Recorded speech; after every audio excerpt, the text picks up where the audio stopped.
In the quiet heart of St. Mary Mead, where roses climb over cottage walls and the clink of teacups is the loudest sound of the afternoon, nothing ever seems amiss. It is a place of scones and gossip, church bells and postmen, a village so peaceful one might believe mischief has no place there. And yet, on a September morning shrouded in silver mist, something curious begins to stir.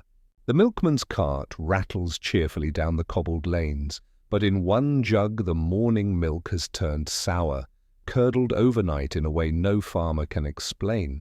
A teapot lid lies broken in Mrs. Cratchit's tea shop, though no one recalls hearing it fall.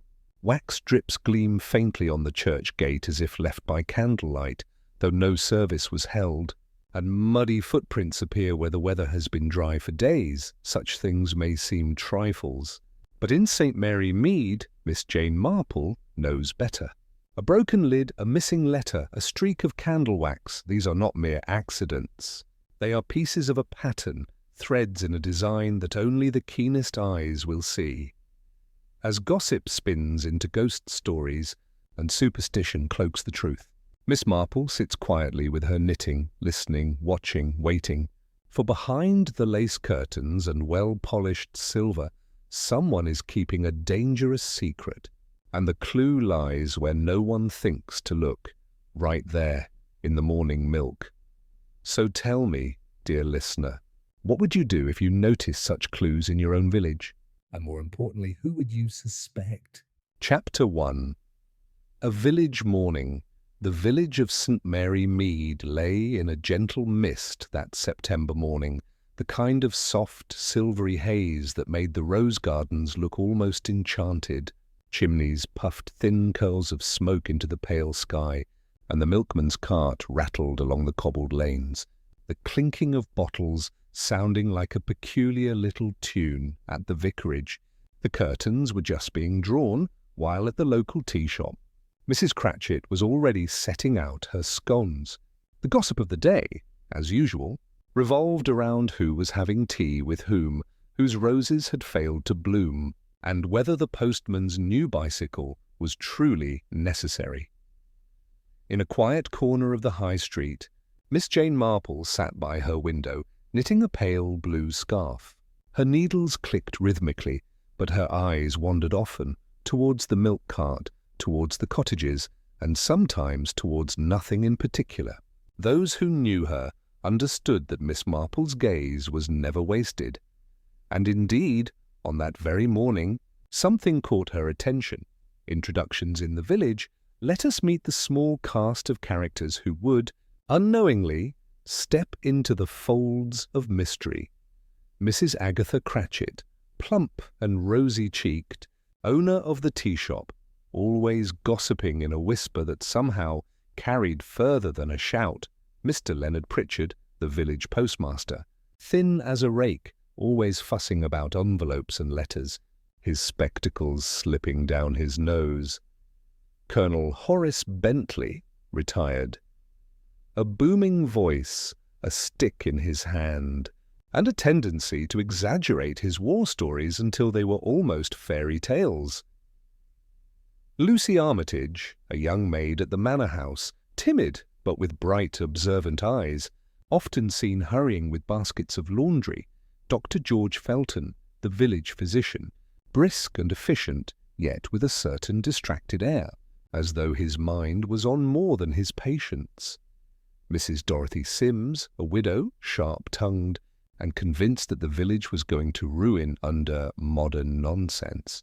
Each of them, in their own way, would provide pieces to a puzzle that no one yet realized existed. The morning disturbance, it was Mrs. Cratchit who first raised alarm. At precisely 9 o'clock she bustled into the tea shop, her apron already powdered with flour. "Something dreadful's happened," she declared, though with a certain relish, as if dreadful things were the best seasoning for morning tea. "What's that, Agatha?"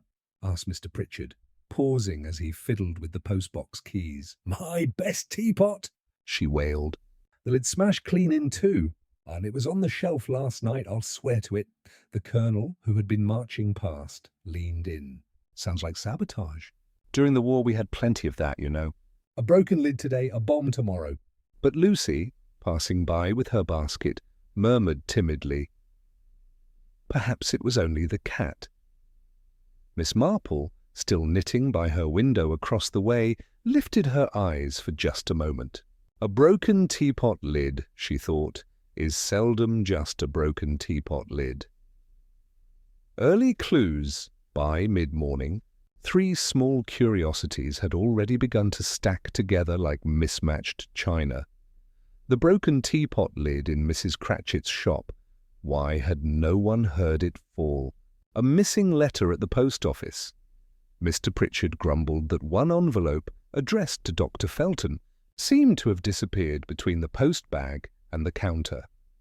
A smear of candle wax, found oddly upon the church gate, noticed by Mrs. Sims, who muttered darkly about heathen rituals, and then, as if to complete the morning's puzzle, the milkman complained of muddy footprints leading up to the manor house kitchen door, though the weather had been dry for 3 days. One might laugh these off as trivial. And yet what would you do if you noticed such things gathering together, one after the other? Gossip and whispers. At 11 the tea shop was humming. Mrs. Cratchit told anyone who would listen that she suspected Lucy, though no one could imagine what the poor maid would want with a teapot. Mr. Pritchard was certain there had been tampering. With the post, he adjusted his spectacles, dramatically as if the entire postal service hung in the balance, the Colonel announced.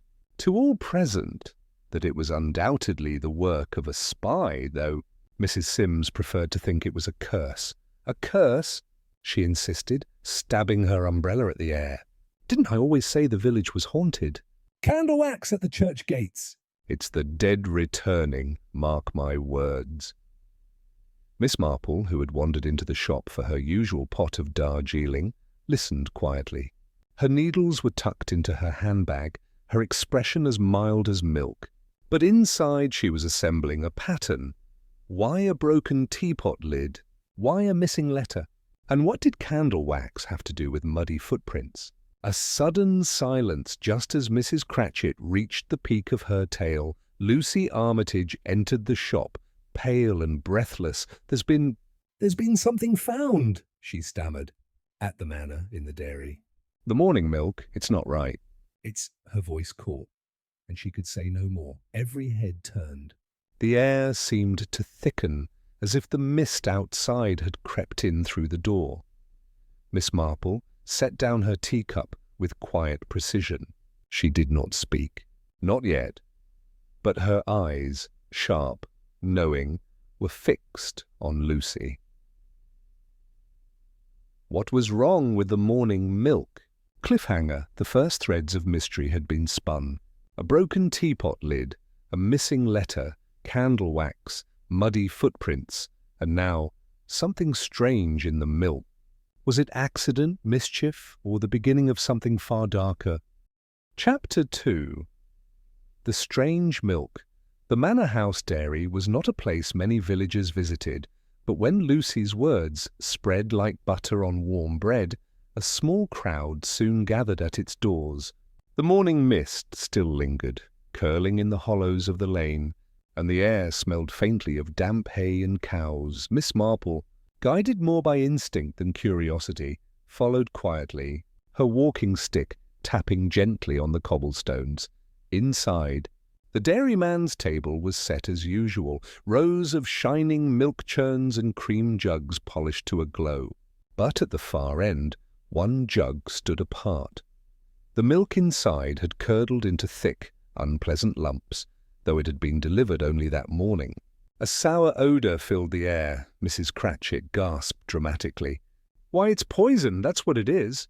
Dr. Felton, who had been summoned, sniffed cautiously at the jug. "Not poison, I think," he murmured. "But something added, perhaps. A contaminant. And yet no one could explain how only one jug, set carefully apart, had gone bad. The second layer of clues, as the villagers whispered, 3 more peculiar details revealed themselves. On the shelf above the dairy table lay a folded piece of paper. Once opened, It proved to be blank, yet faint indentations hinted that words had been written on it once, and later torn away. Was this connected to the missing letter? Near the jug stood a wax drip on the floor, a pale droplet that looked out of place against the scrubbed boards.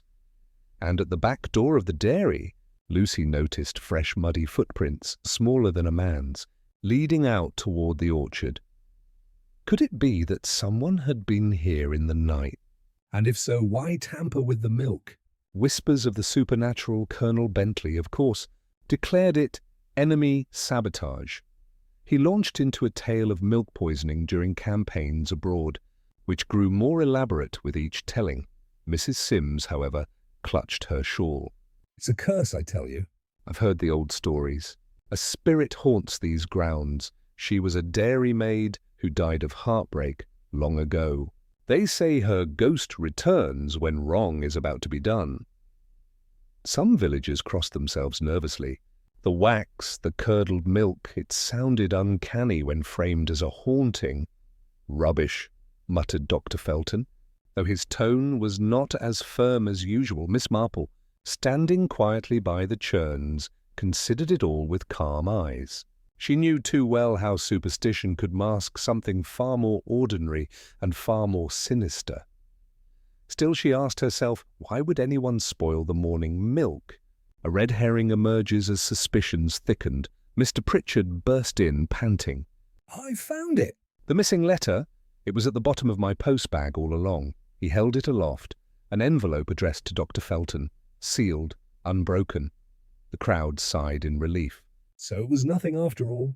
The postmaster had simply overlooked it, but Miss Marple noted quietly, if the missing letter was accounted for, then what of the blank paper with its ghostly indentations? The doctor's uneasy Dr. Felton, upon opening his letter, frowned. It is only from the medical board, a notice. Nothing of consequence. Yet his fingers lingered on the envelope longer than necessary, and Miss Marple, sharp-eyed as ever, saw a flicker of discomfort cross his face.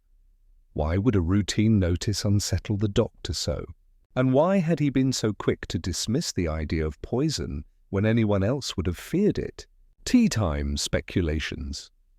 By afternoon, the village tea shop was alive again. Mrs. Cratchit whispered that Lucy must have left the dairy door unlocked, allowing mischief-makers inside. Mrs. Sims, growing more dramatic by the hour, claimed she had heard strange footsteps by the churchyard the previous night, soft, dragging footsteps in the dark.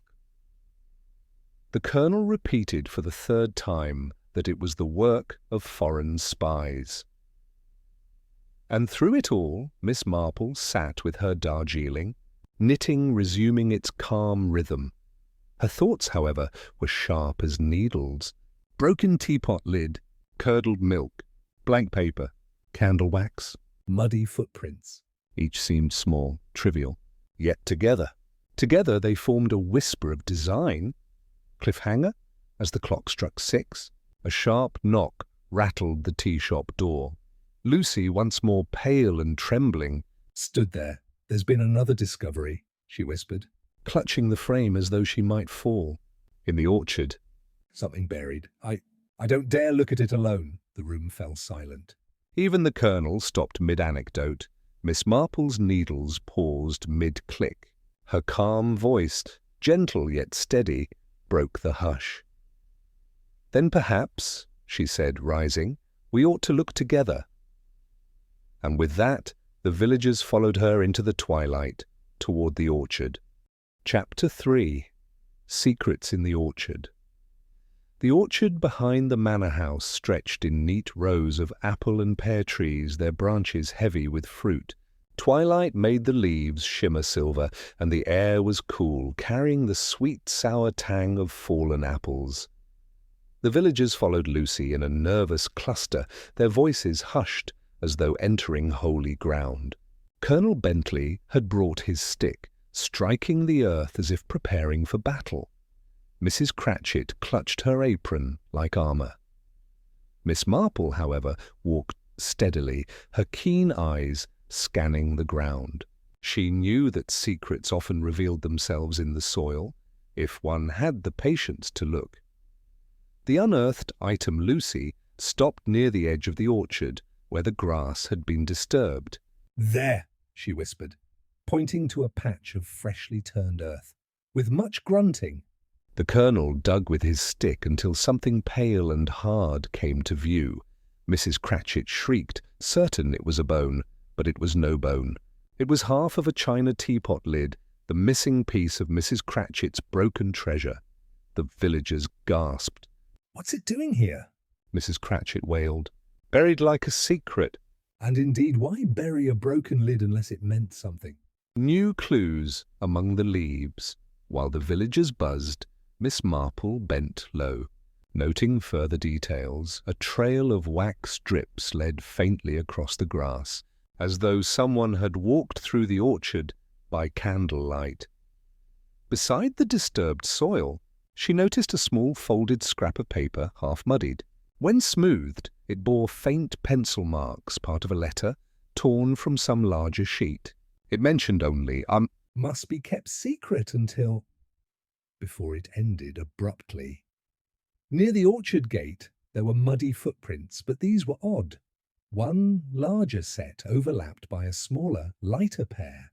Two people had come this way, perhaps together. The villagers, of course, saw only strangeness.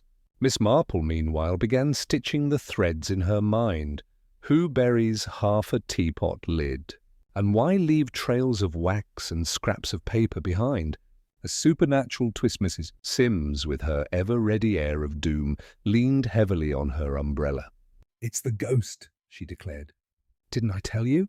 The dairymaid's spirit wanders the orchard, burying fragments, leaving wax, curdling milk. She wants to warn us, Lucy shuddered.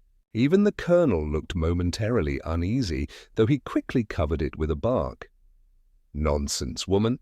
Ghosts don't bury teapot lids." Still, the talk of curses seemed to stick to the air, making the orchard darker than it truly was. Miss Marple, however, remained serene. When people whisper of ghosts, it is often only to hide the hand of the living, she thought. A red herring in the darkness. Just as the villagers debated, Dr. Felton approached with lantern in hand. His face looked weary, lined with shadows. "It's nothing but childish mischief," he said firmly. "Some prank to frighten the village. I'll take responsibility for examining it." But Miss Marple noticed something strange. His boots were lightly dusted with mud, yet the rest of the day had been dry. Was this significant, or simply coincidence from visiting a patient near the fields? The villagers were quick to believe the doctor's explanation. A prank? Yes, that sounded safe enough. But Miss Marple's eyes lingered on the muddy boots a little longer. Tea and reflection. Later that night, Miss Marple returned to her cottage. The mist had thickened, making the lanes glow faintly under the lanterns. She set her kettle to boil, and while the tea steeped, she laid out the puzzle in her mind. A broken teapot lid, buried in the orchard, a missing letter now found, yet another mysterious scrap of paper whispering of secrets, candle wax appearing at church, dairy and orchard alike, muddy footprints, never quite the same size, never quite leading where they should, and through it all, a pattern of concealment and misdirection.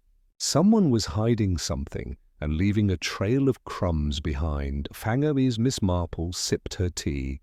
A soft sound reached her ears, a rustle at the window, as though someone lingered outside in the mist.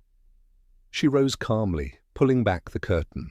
For an instant she thought she glimpsed a shadowed figure moving away, melting into the fog. Was it imagination? Or had someone truly been watching her? Either way, she felt the thrill of certainty. The village was holding a secret, and she was already on its trail. Chapter 4. The shadow at the window. The morning dawned damp and grey, with mist clinging low across the meadows. Church bells rang faintly in the distance, and the high street smelled of wet cobbles and fresh bread. Miss Marple, having slept little, brewed her tea, and thought carefully of the shadow she had glimpsed outside her cottage window. Such visits rarely meant goodwill. Someone was worried about what she had already noticed, or about what she might notice soon. Breakfast, gossip. At Mrs. Cratchit's tea shop, the village buzzed louder than bees in a hive. The broken lid, the curdled milk, the orchard discovery, every detail had been embroidered and retold until it sounded like a Gothic romance. Mrs. Sims, of course, declared it supernatural once more. Mark my words, Jane Marple, this village is under a spell. Candle wax at the church gate. You know what that means. It's witchcraft. Or merely clumsiness, Miss Marple replied gently, sipping her tea. Though one wonders, of course, why anyone would carry a candle across the village at night. What were they lighting their way toward, I wonder? The Colonel pounded the table. A spy, that's who. Creeping about with candles, sending secret messages. We must form a watch patrol. Mr. Pritchard, fussing with his spectacles, muttered that it was more likely carelessness with church candles. He seemed distracted, as though he had something on his mind beyond postal duties. Lucy Armitage, bringing in the scones, looked pale. Her hands trembled as she set the tray down. When Miss Marple asked gently if she was unwell, Lucy shook her head. No, just tired. That's all. But Miss Marple knew fear when she saw it. New clues in the mist by mid-morning.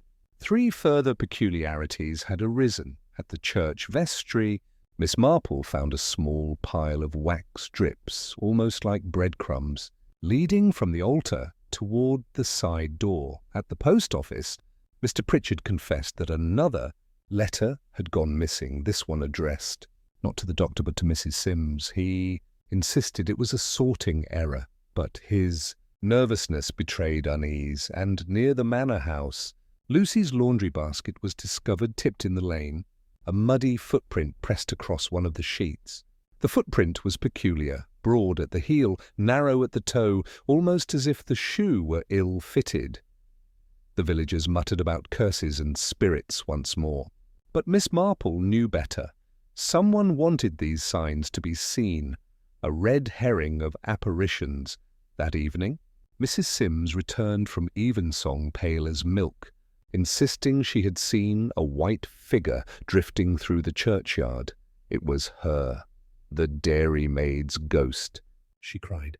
She glided past the gravestones and vanished into the mist. The Colonel scoffed. Though his voice lacked its usual thunder, Dr. Felton merely frowned, muttering about nerves and imagination. But Miss Marple asked herself quietly, why would a ghost leave muddy footprints? The doctor's slips later, Miss Marple encountered Dr. Felton by the lane. His lantern was unlit, though night was falling. He seemed lost in thought, almost startled by her greeting. She mentioned the curdled milk again, and his reply was quick, almost too quick. It was nothing serious, Miss Marple. Merely natural spoilage. Natural spoilage, Miss Marple echoed. In only one jug while all the rest remained fresh?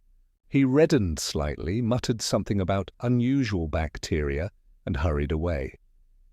Miss Marple stood in the lane, watching his retreating figure. Doctors rarely dismissed evidence without good reason. What was it he feared would be discovered? The shadow returns. That night, as Miss Marple set aside her knitting, she heard it again, a rustle at the window. This time she did not rise at once. She remained still, letting her eyes rest on the dim reflection of the firelight. Yes, there it was. A figure stood outside in the fog, watching. With sudden swiftness, she pulled the curtain aside. But the shadow was gone, vanished like smoke. Only one thing remained, on her garden path. Gleaming faintly in the lantern light lay another drip of candle wax. Cliffhanger. Miss Marple stooped, her fingers brushing the hardened droplet. Someone was leaving a trail, not of spirits, not of curses, but of intent, and she knew, with that deep certainty only her quiet mind could reach, that the heart of the matter was drawing closer. But who was watching her? And why? Chapter 5. Night. Whispers and daylight. Secrets. The next morning brought a fine drizzle that softened the air, making the village rooftops glisten as though dusted with pearls. The high street smelled of damp wool and chimney smoke. St. Mary Mead looked as peaceful as ever, but Miss Marple knew better. Peace was only the coverlet drawn over restless secrets. A knock at the door. At 8:30, Lucy Armitage arrived at Miss Marple's cottage, her cheeks blotched red with worry. She twisted her hands in her apron. "Miss Marple, I shouldn't be here, but I can't keep it in. Something's happening at the manor." Strange things. Miss Marple set aside her knitting and poured out tea, the blue china cups clinking gently. "Strange things, my dear, are often worth telling." Lucy leaned close. "Last night I heard footsteps in the corridor, soft but certain. When I went to look, I saw a candle flame moving past the stairwell. But when I followed, the hall was empty. Only drops of wax on the floor. And this morning—" her voice trembled. The pantry door was unlocked. Someone had been there. The flour barrel had a muddy footprint right inside it. Miss Marple's eyes softened kindly. "And yet you tell me, not the family, not the butler. Why?" "Because," Lucy whispered, "I think someone in the house already knows." 3 more clues by mid-morning. New details crept into the tapestry. Lucy produced a scrap she had found near the pantry, a torn corner of a letter bearing only the word milk. Could it have come from the same paper Miss Marple had seen in the orchard? In the vicarage lane, Mrs. Sims discovered another muddy footprint, but this one had a curious smear, as if the sole were uneven. At the post office, Mr. Pritchard complained again. A parcel had gone astray, though oddly it contained nothing more than candles. Candles. Wax, muddy prints, torn notes, all repeating themselves like the refrain of a tune. Gossip's glow that afternoon. The tea shop buzzed like a hive. Mrs. Cratchit was certain Lucy had imagined it all. Young girls see things in the dark. That's what it is. Besides, a footprint in flour proves nothing. Any rat might have dragged mud in. The Colonel boomed about burglars. During the war, you see, they used secret candles and codes. Same thing here. Mrs. Sims lowered her voice ominously. "You can laugh, Colonel, but I know a curse when I see one." A ghost walking the halls of the manor. That's what Lucy saw. Even Dr. Felton, sipping his tea with more haste than pleasure, muttered that too much talk of curses was unhealthy. His hand shook faintly as he set down his cup. Miss Marple sat quietly, listening, her knitting needles clicking. She knew better than anyone that gossip, like smoke, showed where the fire was hidden. A red herring of silver light. That evening, word spread that a glowing figure had been spotted again in the orchard, drifting between the trees. A boy swore he saw it, white as milk in the moonlight. The villagers gasped and nodded. Proof of the ghost! Proof of the curse! Miss Marple, however, noticed the timing. The boy's sighting had been just after the church candles went missing. A trick of reflection, perhaps? Or someone deliberately arranging to be seen? She asked herself. Why would anyone want the village to believe in a ghost? The doctor's hidden nerves. That night, Miss Marple lingered near the lane as Dr. Felton returned from his rounds. His boots once again bore a fresh line of mud. He started when she greeted him, his voice sharp. "Good evening, Miss Marple. Out late, aren't you?" "Sometimes one sees more in the dark than the light," she replied gently. He looked unsettled, muttered an excuse and hurried inside. Miss Marple watched him go, her mind knitting together the doctor's nervousness, the vanished letters, and the repeated signs. Cliffhanger back at her cottage. Miss Marple placed the scraps of paper side by side, one from the orchard, one from the pantry. Both bore the same handwriting. Must be kept secret until milk. Secrets. Milk. Notes torn and hidden, yet scattered like crumbs across the village. As she turned them beneath the lamplight, she asked herself, What secret could possibly be hidden in the morning milk? Just then a heavy knock rattled her door. When she opened it, Colonel Bentley stood there, face pale for once. "There's been an accident," he declared hoarsely. At the manor, you must come at once. Chapter 6. Trouble at the Manor. The manor house stood brooding against the drizzle, its tall windows streaked with rain. Inside, lamps glowed dimly, throwing long shadows across the panelled walls. Miss Marple followed the Colonel up the broad staircase, her footsteps soft against the thick carpet. Lucy Armitage met them halfway, pale as linen, wringing her hands. It was Mrs. Price, the housekeeper. She slipped in the corridor. They say it was just an accident, but... Her voice dropped to a whisper. Her shoes were sticky with candle wax. The accident in the sitting room. Mrs. Price lay on a couch, her ankle twisted badly. Dr. Felton bent over her, binding the joint with brisk efficiency.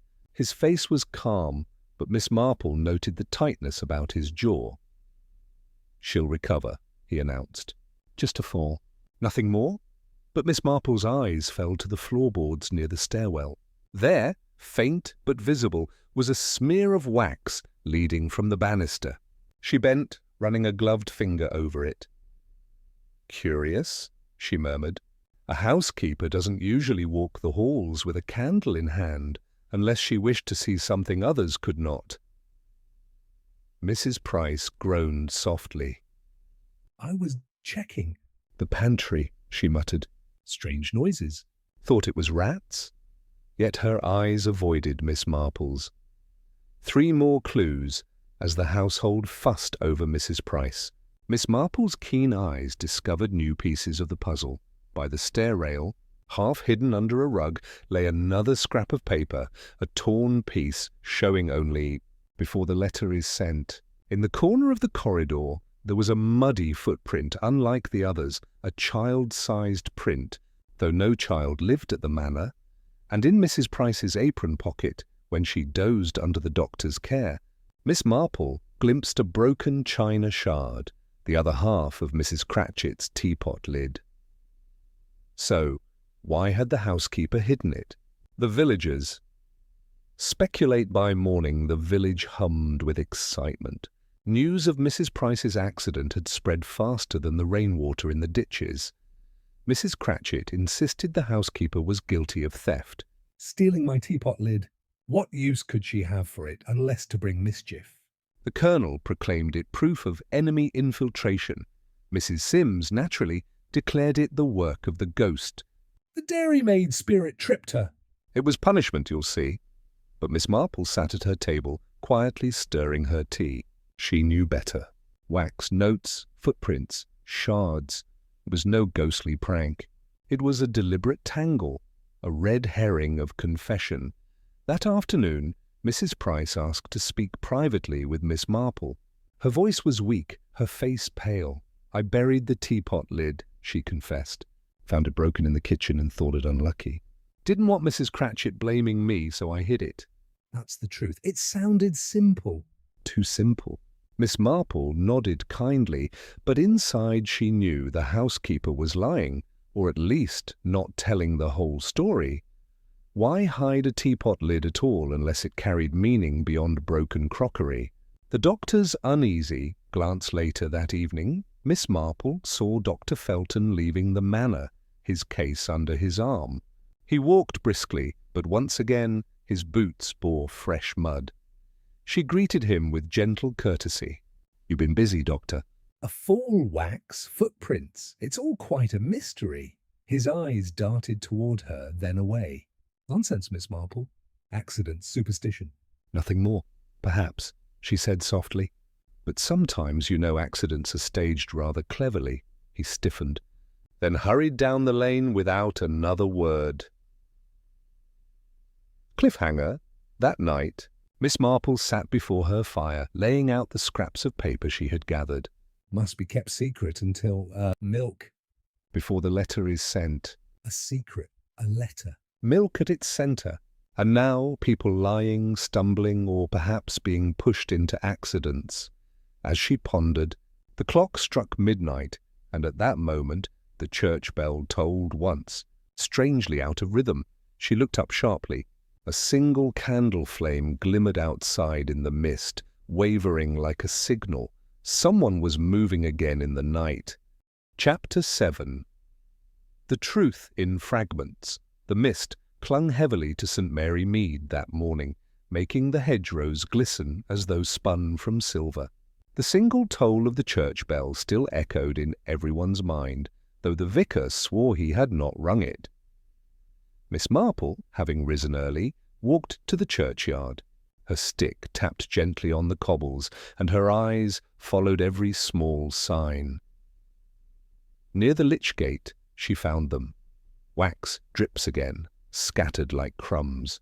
They led from the vestry door to the yew hedge, then vanished into the fog.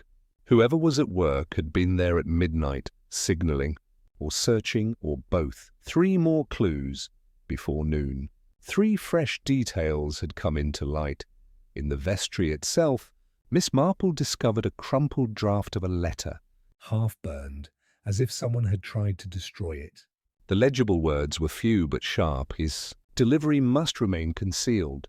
Mrs. Cratchit, in a fit of tidying, found a muddy footprint on her shop's back step, the same odd, narrow-toed shape that Miss Marple had noted before, and at the post office, Mr. Pritchard admitted that a 3rd letter had gone astray, this one never found. He grew defensive, snapping his spectacles back into place. These things happen. Don't look at me, Miss Marple. But Miss Marple was looking keenly. Gossip turns to fear. The village had passed from gossip to genuine unease. People no longer lingered at dusk. Shutters were drawn early. The idea of the ghost had rooted itself like ivy. Mrs. Sims whispered that she had heard the phantom sobbing near the orchard. She mourns. She mourns the curdled milk and the broken china, poor soul. The Colonel, though blustering, kept his lantern lit in the evenings now. Foreign saboteurs or spectres, it makes no odds. I'll thrash them both. Lucy, poor girl, grew paler by the day. She confided to Miss Marple, "I think Dr. Felton knows more than he says. He watches the milk deliveries as if they were secrets themselves." A red herring in the fog that evening. A commotion broke near the manor house. Villagers swore they had caught sight of the ghost again, this time drifting across the lawn. But when they rushed closer, they found only a white sheet snagged on the orchard fence, flapping in the damp breeze. The Colonel roared with laughter. Mrs. Sims fainted outright. But Miss Marple only smiled faintly. Not a ghost, she thought, but a deliberate show. Someone wants us chasing shadows while they move freely in the dark. The doctor unveiled. Later, Miss Marple paid a quiet visit to Dr. Felton's surgery. The air inside was sharp with carbolic and paper. On his desk lay a ledger half hidden beneath a blotter. Her eyes, sharp as ever, caught a glimpse of a word scrawled across the margin. Milk deliveries, confidential. Dr. Felton, entering suddenly, flushed crimson. You have no business here, Miss Marple. Forgive me, she said mildly, adjusting her gloves. But when secrets pile high, they do tend to spill. He stiffened, then muttered something about patience, closing the ledger with a snap. But his hands trembled, and Miss Marple knew the truth was very near. The puzzle laid bare. That night, back at her cottage, Miss Marple spread her gathered scraps upon the table. Must be kept secret until, milk? Before the letter is sent? Delivery must remain concealed. Candles, wax, muddy prints, broken lid, missing letters, and now the doctor's ledger, milk deliveries. Confidential. The pieces had been scattered, buried and cloaked in gossip, but they were converging at last. Miss Marple leaned back, her eyes thoughtful, her knitting needles lying silent. The ghost was false. The curse was false. The accidents were deliberate, and the morning milk, so ordinary, so innocent, was the heart of it all. Cliffhanger. As the clock struck 10, there came another knock at her door. It was Lucy, trembling, eyes wide. She clutched something in her hand, a small folded note. "They told me to give this to you," she whispered. "But I'm afraid. Please read it." Miss Marple unfolded the slip. The words inside were sharp, written in a hurried scrawl. "Keep away from the milk, or you will regret it." Chapter 8. The Morning Milk Mystery. Solved. The rain had ceased, leaving the air cool and sharp. Dawn broke pale over St. Mary Mead, glistening on the cobbles and wet hedges. Miss Marple, neat as ever, walked toward the manor with her knitting tucked under her arm. She had gathered the villagers, Colonel Bentley, Mrs. Cratchit, Mr. Pritchard, Mrs. Sims, Lucy, and Dr. Felton, at the drawing-room, declaring firmly that it is time the matter of the milk is put to rest. They came, Anxious and curious, whispering in corners, certain that Miss Marple's eyes had seen further than their own. The gathering Miss Marple sat by the fire, her expression calm, and began in her gentle, precise voice. "We have seen broken lids, curdled milk, missing letters, candle wax, and muddy footprints. At first glance these seemed random, but in truth they were all pieces of one design. Let us consider them." The villagers leaned forward. The clues connected the broken teapot lid. A trivial accident? No, it was used to conceal a message, half hidden in Mrs. Price's pocket. A foolish hiding place, but meant to distract the missing letters. Each lost letter was linked to one man, Dr. Felton. They contained warnings from the medical board, inquiries into his work, and, crucially, mention of milk deliveries. Someone intercepted them to prevent discovery. The candle wax, found at church, orchard, dairy, even my own path. Wax is not spectral, it is practical, used by Dr. Felton to light his way at night as he tampered with the milk, leaving signals and trails. The muddy footprints, some large, some small, some oddly shaped. They were attempts at misdirection, changing shoes, overlapping prints, but always they led back to the manor and to Dr. Felton's boots, the motive doctor. Felton's face had paled. Miss Marple's voice remained quiet but steady. "You see, the curdled milk was no ghost's curse. It was deliberate. Dr. Felton was secretly adding a substance to certain jugs, testing a preservative of his own making, dangerous, unapproved, and concealed from the medical board. That is why he feared the letters, why he intercepted them, why he walked the village at night." The villagers gasped. Mrs. Cratchit clutched her apron. Lucy covered her mouth in shock. But the wax, the ghost stories, the buried lid, those were his distractions. To keep suspicion away from himself, he let us believe in hauntings and sabotage. The confrontation, Dr. Felton rose suddenly. It was harmless. An experiment, nothing more. If it had worked, it would have kept milk fresh for weeks. Think of the benefit. No waste, no spoilage. Miss Marple's gaze softened, though her tone was firm. "And yet, Doctor, lives are not for gambling." "A village is not your laboratory," the Colonel thundered. "By Jove, she's right. Tampering with milk, our milk." Mrs. Sims muttered. "I told you it was evil, though I said ghost, not doctor." Dr. Felton sank back into his chair, defeated. Resolution. The authorities were quietly summoned. Dr. Felton's practice would be reviewed, his experiments halted. Lucy, relieved of suspicion, wept openly.